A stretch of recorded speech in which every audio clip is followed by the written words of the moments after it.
আসসালামু আলাইকুম বন্ধুরা, কেমন আছেন? আশা করি ভালো আছেন। আজকে দেখাবো কিভাবে একটা মাদারবোর্ডে যখন আমরা ফ্রন্ট প্যানেলে বা পাওয়ার সুইচ ট্রিগার দিলে হাই লো হাই হয়, এটা ডিএস এর মাধ্যমে আপনাদেরকে দেখাবো।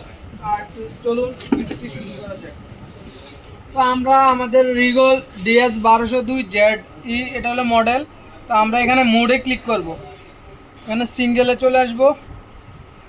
এখানে সিঙ্গেল মুড নিয়ে আসবেন, তারপরে ট্রিগারে নিয়ে আসবেন 2.80 ভোল্টেজ। এখানে টাইমিংটা রাখবো 100 ms 100 ms এ দেওয়ার পরবর্তীতে আমরা এখন আমাদের পাওয়ার দিব, পাওয়ার সুইচটা অন করব এবং ট্রিগার দিব।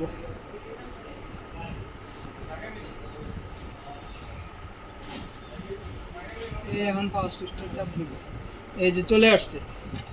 তো এটা হলো আমাদের হাই ভোল্টেজ, এটা হলো লো, এটা হলো কি হাই। High low high.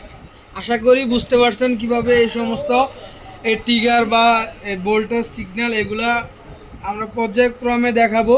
তো আজকে এতটুকুই, আল্লাহ হাফিজ।